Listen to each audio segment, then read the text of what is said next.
Hello friends, स्वागत है हमारे YouTube channel Amit career academy में।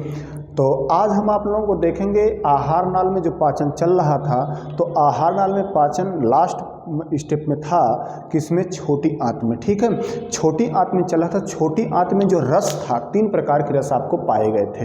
एक था पित्त रस, एक था अग्नाशय रस और एक था आंत रस। ठीक, तो आज हम चलते हैं आप लोगों को अग्नाशय रस के बारे में। किसके बारे में? अग्नाशय रस के बारे में आज हम चर्चा करते हैं।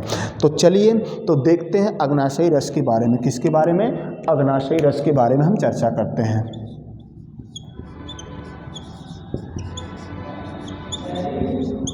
अग्नाशय रस के बारे में हम चर्चा करते हैं। ठीक, अब इसके बाद जो अग्नाशय रस होता है, तो ध्यान दीजिएगा थोड़ा सा, इसकी मतलब जो आपकी हिस्ट्री है वह सुनिएगा। तो अब इसमें अग्नाशय रस, ठीक है, अग्नाशय रस जो होता है यह क्षारीय होता है। कैसा होता है? क्षारीय होता है। और इसके साथ साथ, ठीक है, यह अग्नाशयी कोशिकाओं द्वारा, अग्नाशय रस जो होता है वह क्षारीय होता है और अग्नाशयी कोशिकाओं द्वारा यह स्रावित होता है। अब अग्नाशयी कोशिकाएं कौन सी होती हैं? जैसे जो होता है आपका बीटा कोशिकाएं होती, लैंगरहैंस की द्वीपिकाएं होती, लैंगरहैंस की द्वीपिकाएं जो होती हैं, इन्हीं द्वीपिकाओं से जो होता है 3 प्रकार की कोशिकाएं होती हैं, अल्फा कोशिकाएं, बीटा कोशिकाएं और डेल्टा कोशिकाएं पाई जाती हैं। ठीक, तो इन्हीं कोशिकाओं द्वारा जो होता है इस रस का क्या होता है? स्राव होता है। ठीक, अब आगे हम चलते हैं, इसमें हम आपको बताएंगे कि भैया कि आपका होता क्या है कि इसमें अगर देखा जाए, ठीक है, तो अगर इस रस का अध्ययन किया जाए, तो अगर आपसे पूछ दिया जाए तो अच्छा ये बताइए कि इस रस में कितने परसेंट आपके एंजाइम होते हैं, कितने परसेंट आपके जो होते हैं जल होते हैं और कितने परसेंट इसमें लवण घुले होते हैं, तो आप कह सकते हैं कि इसमें आपका 98%, कितना? 98% जो होता है आपका जल होता है और 2% में आपका एंजाइम और जल घुले होते हैं। क्या होते हैं? 2% में आपका एंजाइम और जल घुले रहते हैं। इसके साथ साथ जो होता है, अगर इसमें पाचन किसका होता है, तो आप कहेंगे इसमें कार्बोहाइड्रेट्स, वसा और इसके बाद प्रोटीन, इन तीनों का जो होता है इसके द्वारा पाचन होता है। किसके द्वारा? अग्नाशय रस के द्वारा। अग्नाशय रस के द्वारा इन सब का क्या होता है? पाचन होता है। किसका पाचन होता है? तो आप बता सकते हैं कार्बोहाइड्रेट्स का, वसा का और प्रोटीन्स का पाचन होता है। और इसमें कौन कौन से जो है एंजाइम पाए जाते हैं, अगर चर्चा कर दी जाए तो, अगर इसमें एंजाइम की चर्चा की जाएगी तो आप सीधा सीधा बताएंगे कि इसमें जो एंजाइम होगा वह आपका जो होता है कि ट्रिप्सिन होगा, एमाइलेज होगा, काइमोट्रिप्सिन होगा, लाइपेज होगा। ये सब आपके एंजाइम हैं। कौन कौन? जैसे एमाइलेज हो गया, ट्रिप्सिन हो गया, काइमोट्रिप्सिन हो गया, लाइपेज हो गया, ये सब एंजाइम है। ये सब एंजाइम जो होते हैं वह क्या करते हैं? सहायता करते हैं। किसमें सहायता करते हैं? कि कार्बोहाइड्रेट, वसा और पाचन में। किसमें सहायता करते हैं? वसा और पाचन में। तो चलते हैं इसके बारे में हम थोड़ा सा पॉइंट जो होता है, इसके जो पॉइंट होते हैं उसको हम नोट कर लेते हैं। क्या करते हैं? इसको हम क्या करेंगे? नोट कर लेंगे। अब देखते हैं क्या नोट करते हैं। इसमें अग्नाशय रस में सबसे पहले आपको बताया गया, क्या बताया गया, थोड़ा सा आप लोग ध्यान दीजिएगा। पहला पॉइंट आपको बताया कि यह क्या होता है? क्षारीय होता है। क्या होता है? यह जो होता है यह क्षारीय होता है। कैसा होता है? क्षारीय होता है। ठीक, क्षारीय होता है। और इसके बाद जो होता है इसका जो होता है कि स्राव कहाँ से होता है? तो अग्नाशयी, ठीक है, अग्नाशयी कोशिकाओं द्वारा। ठीक है, अग्नाशयी कोशिकाओं द्वारा इसका स्राव होता है। अग्नाशयी कोशिकाओं द्वारा जो होता है इसका स्राव होता है। क्या होता है? इसका स्राव होता है। ठीक, इसका स्राव होता है। और इसके बाद जो होता है आपको बताया जाएगा कि इसमें, ठीक है, इसमें आपको बताया जाएगा कि लगभग जो होता है 98% क्या होता है? जल होता है। और इसके बाद 2% आपका क्या होता है? एंजाइम। क्या होता है? एंजाइम और लवण होता है। क्या होता है? एंजाइम और लवण होता है। ये सब चीज़ें आपकी इसमें पाई जाती हैं। और इसके बाद आपका अगर देखा जाए तो इसमें आप कह सकते हैं इसमें किसका पाचन होता है, तो पाचन की चर्चा करेंगे तो कार्बोहाइड्रेट्स, ठीक है, कार्बोहाइड्रेट्स, वसा, ठीक है, और प्रोटीन का पाचन होता है। किसका पाचन होता है? प्रोटीन का पाचन होता है। और इसके बाद जो होता है अगर देखा जाए तो इसमें कार्बोहाइड्रेट्स, वसा और प्रोटीन का पाचन होने के बाद इसमें जो होते हैं जो एंजाइम पाए जाते हैं वह एंजाइम जो होगा वह एंजाइम कौन हो जाएगा? एमाइलेज। क्या होता है? एमाइलेज होता है। और इसके बाद जो होता है एमाइलेज होता है ट्रिप्सिन, ठीक है, ट्रिप्सिन और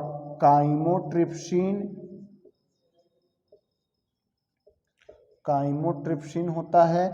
और इसके बाद लाइपेज होता है। क्या होता है? लाइपेज आपका पाया जाता है। क्या पाया जाता है? लाइपेज एंजाइम पाए जाते हैं। ये चीज़ें आपका रहा किसके अंतर्गत? अग्नाशयी रस के अंतर्गत। इतनी ही पॉइंट आपको बहुत ज़्यादा इम्पॉर्टेंट है, यही इतना चीज़ें आपको ध्यान देना है। इसमें जो होता है कि ये क्षारीय होता है, ये अग्नाशयी कोशिकाओं द्वारा जो होता है इसका स्राव होता है।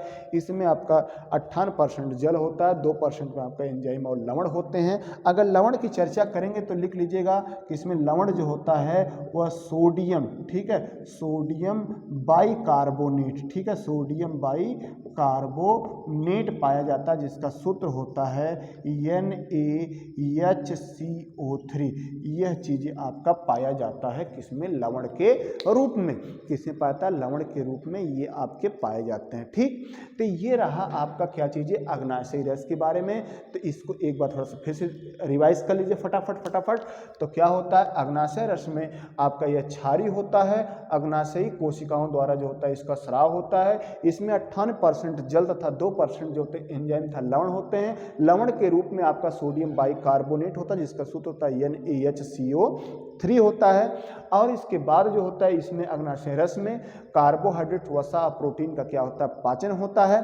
ठीक है, अगर पाचन की चर्चा करेंगे तो इसमें आप लिख सकते हैं का पाचन, ठीक है, का क्या होता है? पाचन होता है।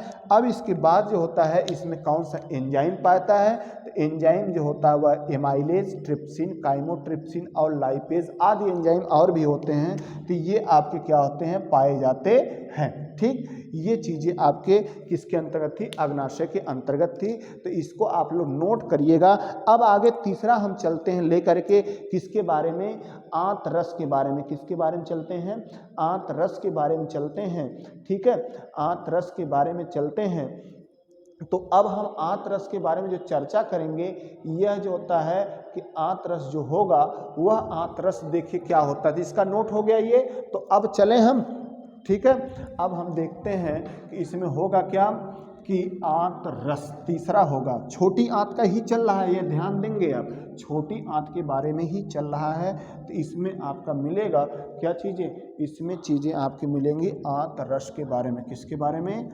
आंतरस के बारे में। ठीक है, आंतरस के बारे में ध्यान देंगे। तो इसके ध्यान देने की चीज़ें हैं, आपको थोड़ा सा आप थोड़ा सुनिएगा इसके बारे में। आंतरस, ठीक, यह भी क्या होता है? क्षारीय होता है।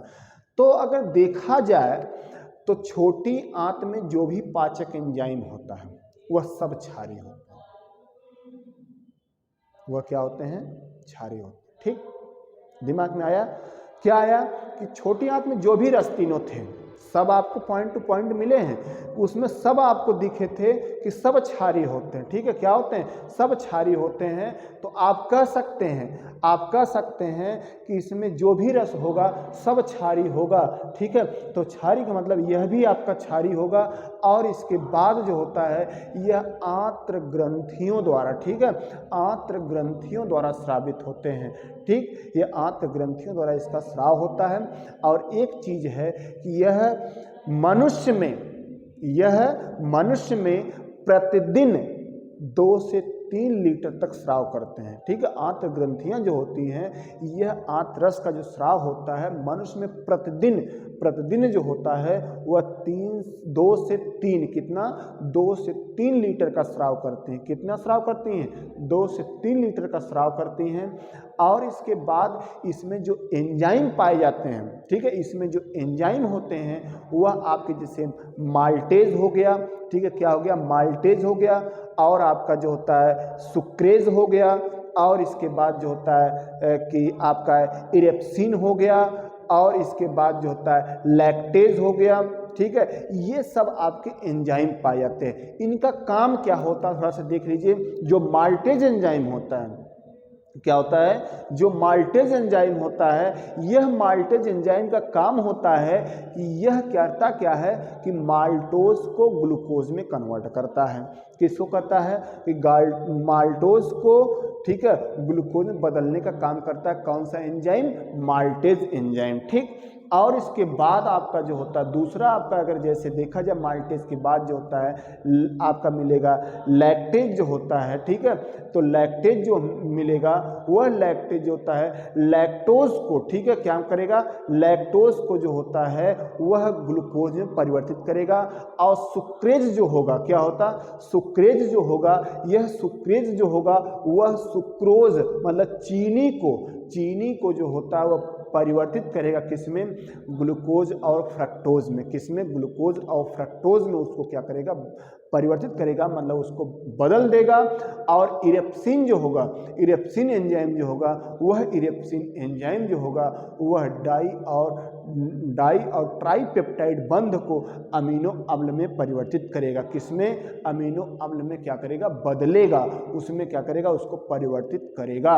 यह चीज़ें आपको जो होता है कि आंत्र रस के अंतर्गत आएंगे। ठीक है, तो इसको पॉइंट वाइज नोट कर लिया जाए। तो चलते हैं पॉइंट वाइज, हम इसको नोट कर लेते हैं। तो पॉइंट वाइज नोट करेंगे।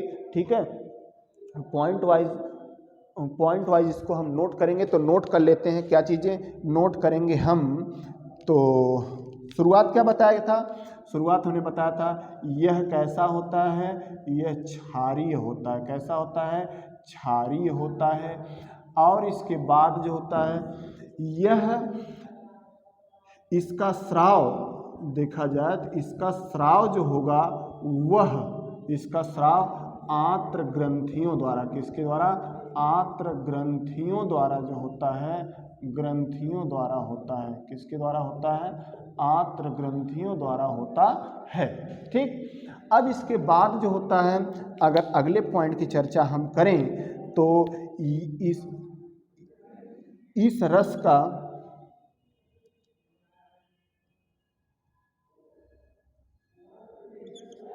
यह रस मनुष्य में, ठीक है, मनुष्य में लगभग कितना बताए थे? 2 से 3 लीटर, ठीक है, प्रतिदिन स्रावित होता है। क्या होता है? स्रावित होता है। कितना होता है?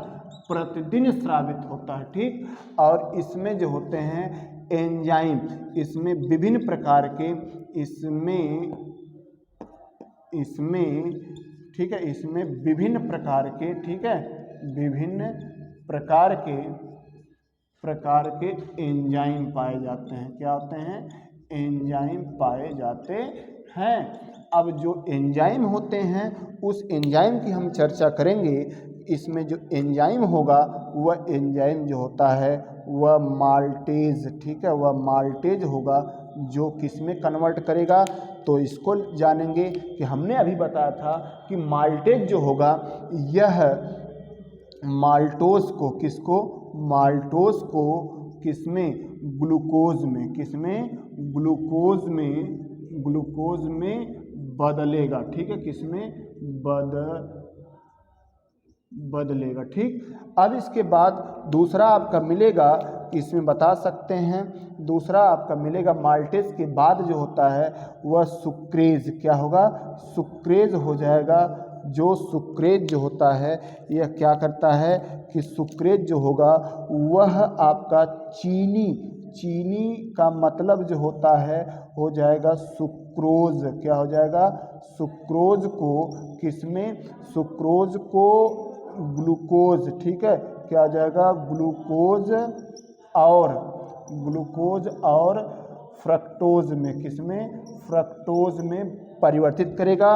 और इसके बाद जो होता है कि आपका अगर देखा जाए तो आपका मिलेगा, ठीक है, आपका मिलेगा क्या, लैक्टेज, क्या मिलेगा, लैक्टेज। लैक्टेज जो होगा यह आपका कह सकते हैं कि यह लैक्टोज को, किसको, लैक्टोज को, ठीक है, लैक्टोज को ग्लूकोज और गैलेक्टोज में, ठीक है, गैलेक्टोज में परिवर्तित करेगा। और आपका जो होगा यह आपका चौथा आपका मिलेगा इरेप्सिन, ठीक है, इरेप्सिन होगा, यह इरेप्सिन, ठीक है, यह इरेप्सिन जो होगा यह किस में होगा, डाई और क्या हो जाएगा,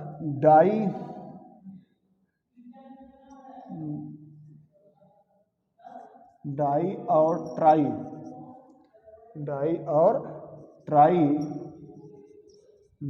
और ट्राई जो होता है पेप्टाइड को इसको ऊपर लिख लीजिए थोड़ा सा, इसमें क्या हो जाएगा, इरेप्सिन